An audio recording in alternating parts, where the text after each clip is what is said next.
April 10, 1912 அந்த எராவோட மிகப்பெரிய ஆடம்பரமான கப்பல்னா அது the world famous RMS Titanic தான்.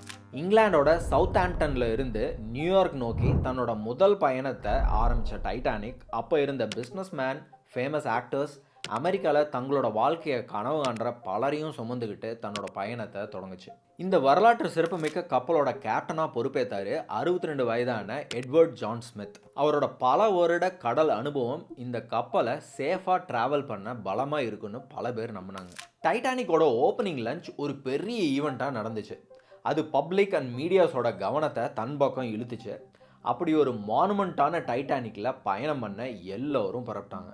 நினச்சி பாருங்க, டைட்டானிக் அந்த காலத்தோட பெரிய கப்பல் மட்டும் இல்லை, மிதக்கிற ஒரு லக்ஸுரி பேலஸ். இன்னைக்கு இருக்கிற மோஸ்ட் அப்பலண்ட் 5 ஸ்டார் ஹோட்டல்ஸ் கூட இதுக்கு முன்னாடி தோற்று போயிடும்.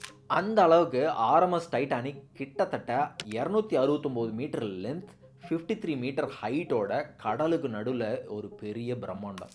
இப்படி ஒரு அற்புதத்தை உருவாக்குறதுனா அவ்வளவு ஈஸி கிடையாது.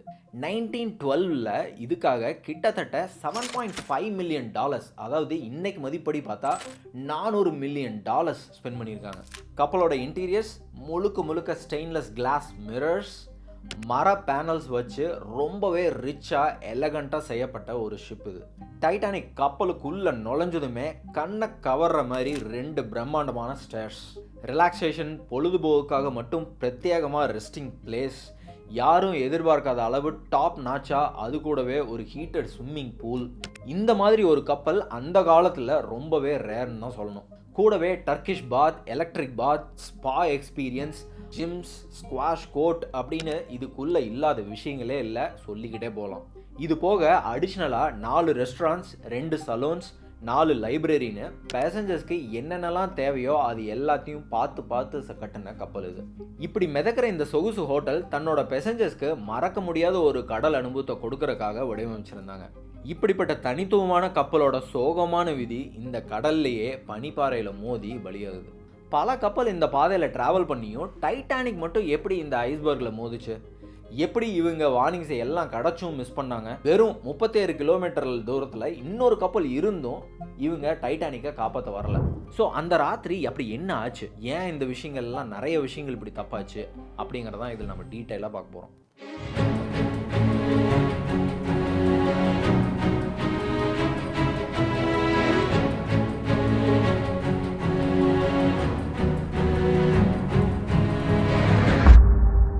டைட்டானிக் கப்பல் அந்த காலகட்டத்து அட்வான்ஸ் சேஃப்டி ஃபீச்சர்ஸோட மூழ்கடிக்க முடியாத கப்பல் அப்படின்னு அட்வர்டைஸ் பண்ணாங்க. இதை மக்கள் எல்லோரும் முழுமையாக நம்பினாங்க. டைட்டானிக் மூழ்கிறது சாத்தியமே இல்லை அப்படின்னு நம்பினாங்க. கப்பலோட construction company the White Star Line இந்த ரொம்பவே ஸ்ட்ராங்காக அட்வர்டைஸ் பண்ணுறாங்க. அதோட vice president Philip AS Franklin இந்த கப்பலை மூழ்கடிக்கவே முடியாது அப்படின்னு பகிரங்கமாக பேட்டியும் கொடுக்குறாரு. ஏப்ரல் 10, 1912 புறப்பட்ட டைட்டானிக் 2 நாட்கள்லேயே, அதாவது ஏப்ரல் 12, 1912 தன்னோட முதல் கடல் பனிக்கட்டுக்கான எச்சரிக்கையை சந்திக்குது. இங்கே இருந்து தான் இந்த மூழ்கடிக்க முடியாத கப்பலோட லிமிட்ஸை இயற்கையும் சோதிக்க ஆரம்பிக்குது. ஸோ RMS டைட்டானிக் அட்லாண்டிக் ஓஷனில் அமெரிக்காவை நோக்கி பயணம் பண்ணும்போது கடல் முழுக்க பயங்கரமான பனிப்பாறைகள் ஜென்ரலாகவே எல்லா கப்பலுக்கும் அச்சுறுத்தலுங்கிறது எதுவும் புதுசு கிடையாது. கப்பல்கள் தங்களோட பயணத்துக்கு இடையில வர பனிக்கட்டி மாதிரி ஆபத்துகளை உடனடியாக தெரியப்படுத்துறதுக்கு ஒருத்தருக்கு ஒருத்தர் ரேடியோ மூலமாக தொடர்பு கொள்வது வழக்கமான ஒரு நடைமுறை.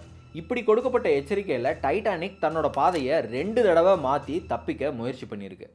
இருந்தும் அதோட ஸ்பீடை அவங்க கொஞ்சம் கூட குறைக்கலைங்கிறது குறிப்பிடத்தக்கது. தொடர்ந்து 20.1 knots, அதாவது 40 km/h அவங்க பயணத்தை அவங்க ஸ்பீடை தொடர்ந்துருக்காங்க. ஏப்ரல் 14, 1912 மேலும் 7 முறை பனிப்பாறைகள் குறித்து எச்சரிக்கை வருது. ஆனால் கேப்டன் ஸ்மித் அவரோட டீம் டைட்டானிக்கோட வேகத்தை குறைக்கிறதா இல்லை. அன்னைக்கு பகல் பொழுது முழுவதும் முடியுது. கொஞ்சம் இருந்த வெப்பமும் குறைய தொடங்குது ஈவினிங். ஆல்சோ அன்னைக்கு இரவு வானத்தில் நிலவு கூட இல்லை. அதனால் நில ஒளியில் தெரிகிற தூரம் குறைஞ்சி போச்சு. ஸோ அனதர் பாட்டில் நெக். இந்த டைட்டானிக்கில் க்ரோ நெஸ்ட் அப்படிங்கிற சொல்லப்படுற ஒரு லுக் அவுட் பிளாட்ஃபார்ம் ஒன்று இருக்கும். கப்பலோட வழியில் ஆபத்துகள் ஏதாவது இருந்தால் அதை கண்டுபிடிக்கிறதுக்கு இது ஒரு முக்கியமான இடம். கப்பலோட இந்த க்ரோ நெஸ்ட்டில் இருந்து கப்பல் போகிற பாதையில் எதிரில் டிராஃபிக் இருக்குதான்னு கவனிக்க கண்டினியூஸாக ஒருத்தர் டியூட்டியில் இருக்கிறது வழக்கம். இவ்வளோ உயரத்தில் லோ டெம்பரேச்சர், ஸோ பயங்கர குளிரும் காற்றும் ரொம்ப கடுமையாக இருக்கும். அன்னைக்கு அந்த கோல் நைட்டில் டைட்டானிக் க்ரோ நெஸ்டலோட டாப்பில் ஃப்ரெட்ரிக் ஃப்ளீட் சரியாக நைட் 11:31 மணிக்கு அந்த இருட்டுக்கு நடுவில் இருந்து கப்பலுக்கு முன்னால் திடீர்னு ஒரு பெரிய பனிப்பாறை நிற்கிறத பார்க்குறாரு. அடுத்த நொடி வேகமாக எச்சரிக்கை மணியை 3 தடவை அடிக்கிறாரு. உடனே ஃபோனை எடுத்து பிரிட்ஜுக்கு கால் பண்ணுறாரு. அவசரமாக கப்பலுக்கு முன்னாடி பனிப்பாறை இருக்குது, உடனடியாக கப்பலோட டைரக்ஷனை திருப்புங்க அப்படின்னு சொல்கிறாரு. தகவல் கிடைச்ச உடனே அதிகாரி வில்லியம் மோடாக் நடவடிக்கையில் இறங்குறாரு. கப்பலை இடது பக்கம் திருப்ப சொல்லி ஆர்டர் போடுறாரு. என்னதான் இத்தனை ஃபாஸ்ட்டாக ரெஸ்பான்ஸ் போய் சேர்ந்தாலும் கப்பலோட சைஸும் அதோட ரெஸ்பான்சிவ் டைமும் அன்ஃபார்ச்சுனேட்லி அவங்க எதிர்பார்த்த அளவு இல்லை. மீன்ஸ் பனிப்பாறையில் மோதாமல் தப்பிக்கிறதுக்கு அவங்களுக்கு போதுமான நேரமோ இடமோ இல்லை. பனிப்பாறையை கண்டுபிடிச்சு சரியா ஒரே நிமிஷத்தில் நைட் 11:40க்கு டைட்டானிக் பனிப்பாறையை மோதுது.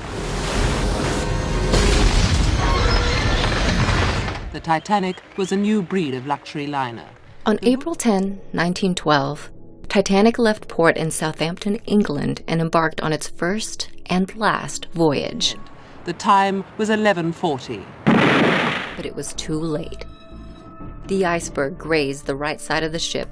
அந்த பனிப்பாறை கிட்டத்தட்ட 200ல இருந்து 400 அடி வரைக்கும் ஒரு ஃபுட்பால் கிரவுண்ட் அளவுக்கு பெருசு. கப்பலோட ரைட் சைடில் ஒரு பெரிய கிராக்கை உண்டாகுது. அதோட உயரம் க்ரோ நெஸ்ட்டுக்கு சமமாக இருந்திருக்கு. இது ஒரு சின்ன பனிக்கட்டி இல்லை, ஒரு பெரிய பனிப்பாறை. அதுவும் சுமார் 1.5 டன் எடை உள்ளது அப்படின்னு சயின்டிஸ்ட் கால்குலேட் பண்ணியிருக்காங்க.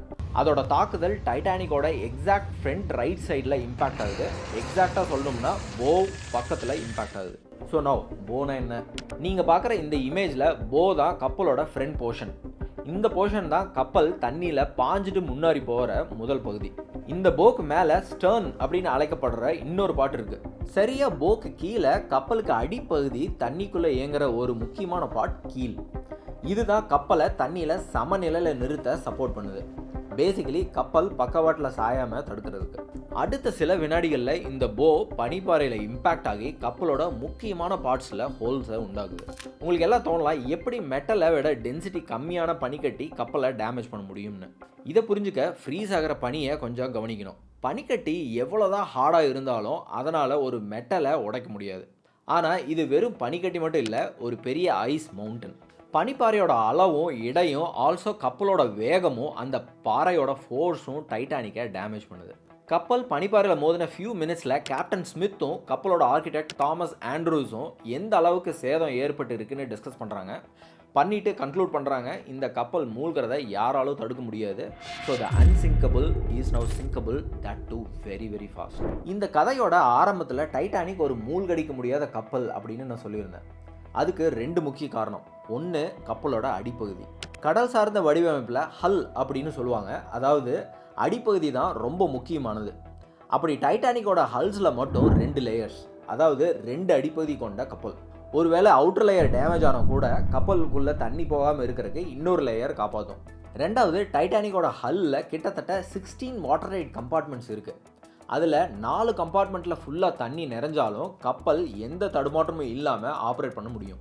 இங்கே பிரச்சனையே என்னென்னா இம்பேக்ட் ஷிப்போட ஃப்ரண்ட் சைடில். ஸோ பாட்டம் டபுள் லேயர் ஹல் இங்கே யூஸ் ஆகலை. சைடில் அதுவும் 6 கம்பார்ட்மெண்ட்டில் இம்பேக்ட். ஸோ இந்த சேஃப்டி லிமிட் 4, பட் அதுவும் பிரிட்ஜ். ஸோ இந்த சேஃப்டி மெக்கானிசம் எதுவுமே இந்த இம்பேக்டில் இருந்து காப்பாற்ற முடியல. ஹல் பகுதியை தவிர கப்பலோட மற்ற எல்லா பார்ட்ஸும் சிங்கிள் லேயர் கட்டமைப்பு தான். ஸோ அட் திஸ் பாயிண்ட் 6 கம்பார்ட்மெண்ட்டில் தண்ணி ஃபுல் ஸ்பீடில் உள்ளே என்ட்ராகுது.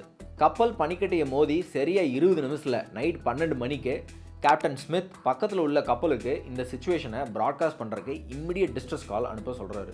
இந்த டைமில் senior radio officer Jack Phillips கண்டினியூஸாக டிஸ்ட்ரெஸ் சிக்னல் அனுப்பி விடாமுயற்சியில் ஈடுபடுறாரு. டைட்டானிக் மூழ்க போகுதுங்கிற பயம் ஜாக் பிலிப்ஸ் அன்னைக்கு நைட்டு தொடர்ந்து சிக்னல்ஸ் அனுப்பிக்கிட்டே இருக்காரு, யாராவது பதில் தந்துருவாங்க அப்படிங்கிற நம்பிக்கையில். அந்த விடாமுயற்சியில் 20 நிமிஷத்துக்கு அப்புறம் சரியாக 12:20 மணிக்கு RMS கர்பேத்தியான்ற சொல்லப்படுற ஒரு கப்பல் சிக்னல் ஒன்று ரிசீவ் பண்ணுது. RMS கர்பேத்தியாவில் இருந்த ஆப்ரேட்டர் பிலிப்ஸோட தொடர்பு கொண்டு கப்பலோட டைரக்ஷனை கேட்டு உடனடியாக தங்களோட ஷிப்பை டைட்டானிக்கை நோக்கி திருப்புறாங்க.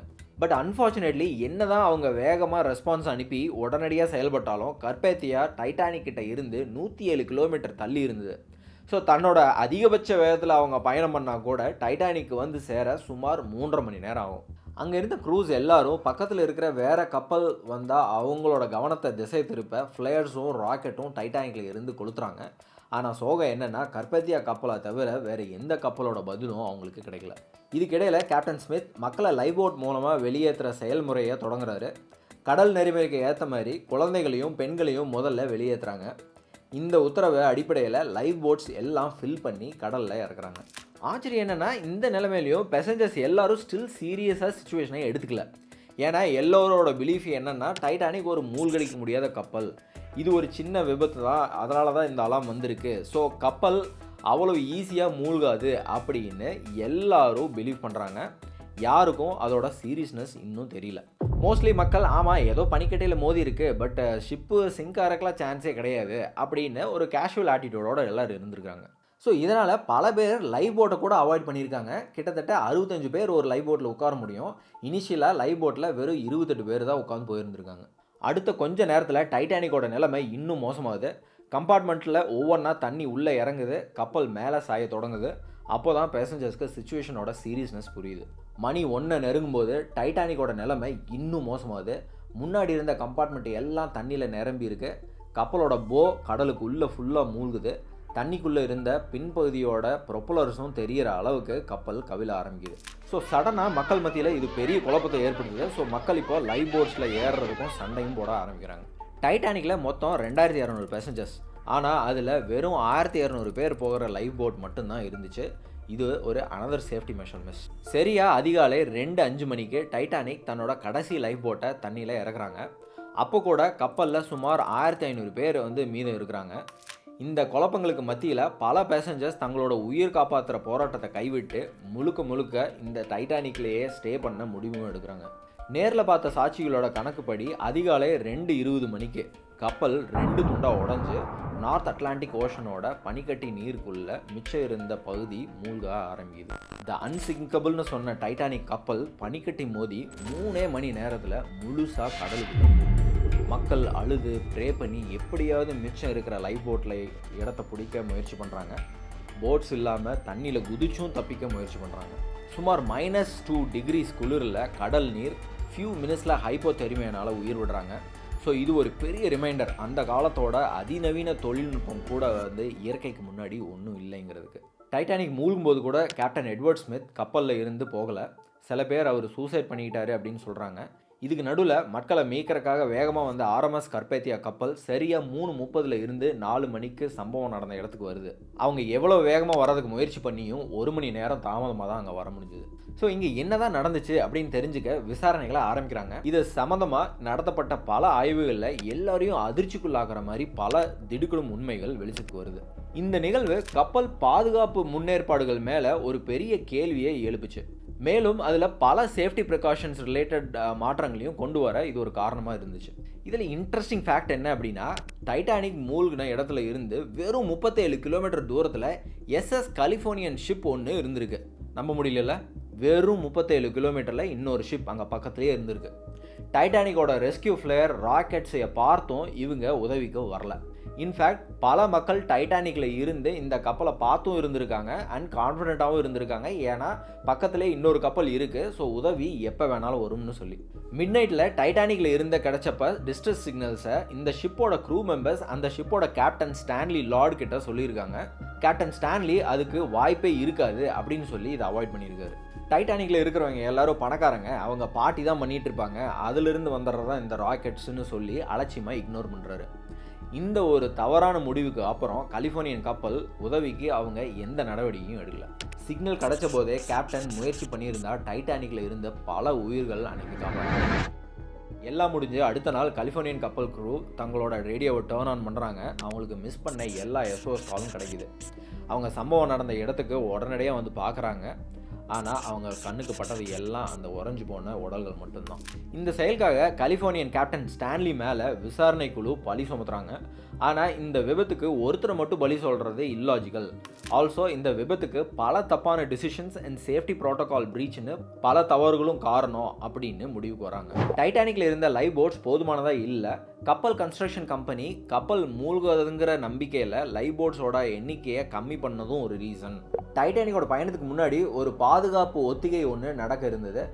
ஆனால் அது டைட்டானிக்கு தேவையில்லை, டைட்டானிக் ஒரு அன்சிங்கபிள்னு கேப்டன் இந்த ட்ரில்லையும் அன்னைக்கு பண்ணாமல் அவாய்ட் பண்ணது. ஆல்சோ அன்னைக்கு ஸ்டியர்ஸ்மேன் ராபர்ட் ஹிச்சன்ஸ் அந்த நெருக்கடியான சூழ்நிலையில் கப்பலை லெஃப்டில் திருப்ப கமாண்ட் கொடுக்க ஹிச்சன்ஸ் பதட்டத்தில் தடுமாறி ஸ்டீரிங்கை ரைட் பக்கமாக திருப்பி பனிக்கட்டியோட டைரக்ஷனில் கப்பல் போயிருக்கு. பட் அவங்க கோர்ஸ் கரெக்ட் பண்ணும்போது அவங்களுக்கு டைம் இல்லை ஃபுல்லாக ஸ்டியர் பண்ணுறதுக்கு. பிரிட்டிஷ் கவுன்சில் நடத்தின விசாரணையில் டைட்டானிக் தோ பல ஐஸ்பர்க் வார்னிங்ஸ் வந்தும் ஸ்பீடை குறைக்காமல் போன விஷயமும் தெரிய வந்திருக்கு. இந்த மாதிரி ஆபத்தான சூழ்நிலையில் தொடர்ந்து பலதரப்பட்ட மிஸ்ஜட்மெண்ட்ஸ் அண்ட் சேஃப்டி ப்ரோட்டோகால் ப்ரீச்சஸ்னு எல்லாமே நடந்திருக்குது அப்படின்னு இந்த விசாரணையில் தெரிய வருது. பல பனிப்பாறை எச்சரிக்கைகள் இருந்தும் கேப்டன் ஸ்மித் கப்பலோட வேகத்தை குறைக்காமல் போனதுக்கு பல தியரி சொல்கிறாங்க. அதில் ஒன்று, கப்பல் நிர்வாகமான ஒயிட் ஸ்டார் லைனோட chairman and managing director Joseph Bruce Ismail ஒரு முக்கியமான ரீசனாக இருந்திருக்காரு. கப்பலோட ஹை ஸ்பீடை குறைக்காமல் போக சொல்லி அவர் தான் கேப்டனுக்கு ப்ரெஷர் கொடுத்ததாகவும் டைட்டானிக் முதல் பயணத்தை வெறும் 6 நாட்களில் அட்லாண்டிக் ஓஷனில் கடந்து ரெக்கார்ட் பிரேக்கிங் சக்ஸஸ் பண்ணுறதுக்கு ட்ரை பண்ணி ஷிப்பை ஸ்டேர் பண்ணதாகவும் சொல்லி ஒரு தியரி இருக்குது. ஏப்ரல் 14 பிற்பகல் 3 மணிக்கு கேப்டன் ஸ்மித்துக்கு வார்னிங் கிடச்சிருக்கு. அதை உடனே இஸ்மாயிக்கு காட்டி கப்பலோட வேகத்தை குறைக்க சஜஷன் கேட்டிருக்காரு. ஆனால் இஸ்மாயிக்கு இதில் விருப்பம் இல்லை. அவர் பேசஞ்சர்ஸ் யாருக்கும் இதை பற்றி தெரியாமல் பார்த்துக்க சொல்லி தன்னோட பாக்கெட்லேயே இந்த பேப்பரை வச்சுட்டு அதை அவாய்ட் பண்ணுறாரு.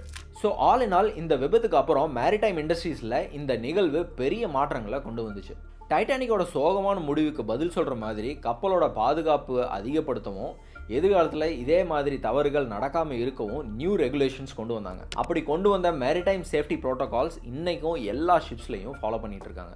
1914 இன்டர்நேஷ்னல் ஐஸ் பேட்ரோல் உண்டாக்கி கப்பலோட பாதையில் பனிப்பாறைகள் வேறு ஏதாவது ஆபத்துகள் இருந்தால் உடனே தெரியப்படுத்துறதுக்காக இந்த பேட்ரோலை உருவாக்குனாங்க. கப்பல் பாதுகாப்புக்காக எடுக்கப்பட்ட பல முயற்சிகளில் இதுவும் ஒன்று.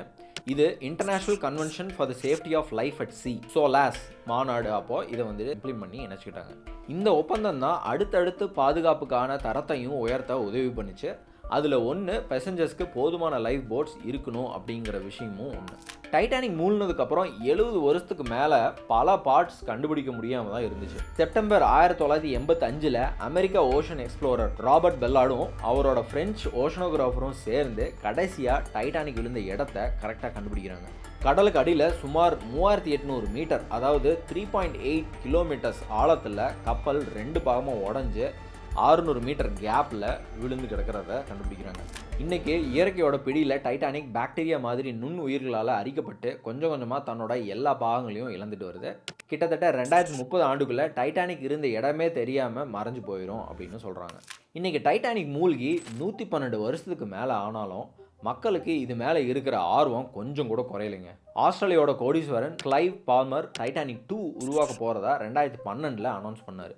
இந்த டைட்டானிக்கும் பழைய டைட்டானிக் போலேயே அதே பாதையில் போகிறது தான் பிளான். அதாவது 2027 இங்கிலாண்டோட சவுத் ஆம்டனில் இருந்து நியூயார்க் நோக்கி தன்னோட பயணத்தை இந்த டைட்டானிக் தொடங்கும். இந்த கப்பலோட ஃபர்ஸ்ட் கிளாஸ் ரூம்ஸில் 383 ரூமு, செகண்ட் கிளாஸில் 201 ரூமு, தேர்ட் கிளாஸில் 251 ரூமு, மொத்தமாக 835 ரூம்ஸ் இருக்கும். கொரோனா பேண்டமிக்னாலையும் ஃபினான்ஷியல் இஷ்யூஸ்னாலையும் தான் இதோட டிலே. பட் இதோட வேலைகள் இன்னும் நடந்துட்டு இருக்கு. பேசஞ்சர்ஸ் 2435 பேசஞ்சர்ஸ் வரை இதில் ஸ்டே பண்ணலாம். டைட்டானிக் பார்ட் 2வும் அதே architecture, interiors, luxury finishes, cabin லே அவுட்டோட வடிவமைக்க தான் பிளான் பண்ணியிருக்காங்க. இந்த ஷிப்பில் எக்ஸ்ட்ரா நேவிகேஷன் டூல்ஸ், ஸ்டெபிலிட்டிக்காக வைடர் ஹல்னு மட்டும் இல்லாமல் எல்லாருக்கும் லைஃப் போட்ஸ், லைஃப் வெஸ்ட் இருக்கும் அப்படின்னு சொல்லியிருக்காங்க. எந்த ஒரு பாடமும் அனுபவத்திலிருந்து கற்றுக்கொள்கிறது தான். அப்படி தான் இந்த டைட்டானிக்கும் இந்த இயற்கையை எளிதாக நினச்சி விபத்துக்குள்ளாச்சு. However, I wish all the best for Titanic 2 success and salute to not giving up to us human beings but keep on trying things again. So that's it நண்பர்களே. இந்த வீடியோ உங்களுக்கு பிடிச்சிருந்தது அப்படின்னா லைக் பண்ணுங்கள், சப்ஸ்கிரைப் பண்ணிங்க. இந்த மாதிரி C related mystery videos நான் நிறைய போட்டிருக்கேன். நம்ம சேனலோட பிளேலிஸ்ட்டில் போய் பார்த்துங்க. So I'll see you in a minute. So until then, this is Jayasim signing off.